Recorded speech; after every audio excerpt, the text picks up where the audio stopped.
আন্দান ট্রুফেক্সের পক্ষ থেকে সবাইকে আন্তরিক শুভেচ্ছা।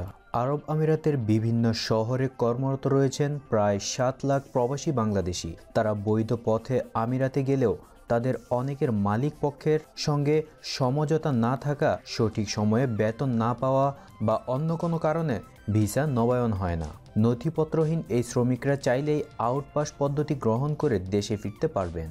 আউটপাস সম্পর্কে দুবাই ও উত্তর আমিরাত বাংলাদেশ কনসুলেটের প্রথম সচিব AKM মিজানুর রহমান জানান, দীর্ঘদিন ধরে ভিসার মেয়াদ না থাকা বা কর্মস্থল থেকে পালিয়ে অন্যত্র কাজ করা শ্রমিকরা চাইলে এই সুবিধা গ্রহণ করতে পারবেন।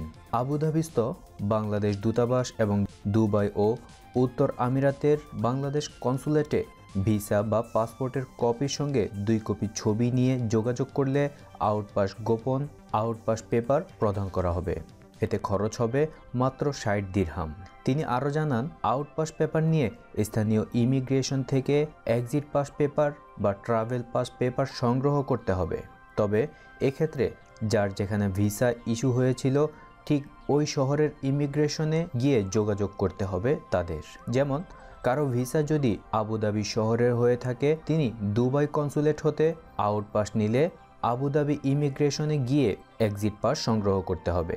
এক্সিট পাস সংগ্রহে খরচ হতে পারে 200 থেকে 300 দিরহাম। এছাড়া কোনো প্রবাসী গুরুতর অসুস্থ বা চিকিৎসাধীন অবস্থায় যোগাযোগ করলে দূতাবাস ও কনসুলেট থেকে প্রতিনিধি পাঠিয়ে ওই প্রবাসীদের আউটপাসের ব্যবস্থা করা হয় বলেও জানান AKM মিজানুর রহমান। আরব আমিরাতের বিজ্ঞ প্রবাসীরা জানান, অবৈধভাবে আমিরাতে থাকলে প্রতিনিয়ত দেশটির আইন শৃঙ্খলা রক্ষাকারী বাহিনীর হাতে আটক হওয়ার ভয়ভীতি থাকে। শুধু তাই নয়, আটক হলে সাজাও ভোগ করতে হয় যথাযথ।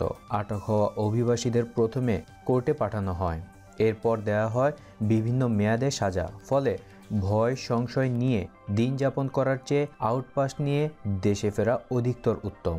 এতে অন্তত জেল জরিমানা থেকে পাওয়া যাবে মুক্তি। ধন্যবাদ সম্মানিত ভিউয়ার্স, প্রবাসীদের গুরুত্বপূর্ণ নিউজটি শুনতে সাথে থাকার জন্য। প্রতিনিয়ত এমনই বিভিন্ন খবরাখবরের আপডেট নিউজ দ্রুত জানতে চ্যানেলটিকে অবশ্যই সাবস্ক্রাইব করে রাখুন। আর নিউজটি ভালো লাগলে লাইক, কমেন্ট ও শেয়ার করুন।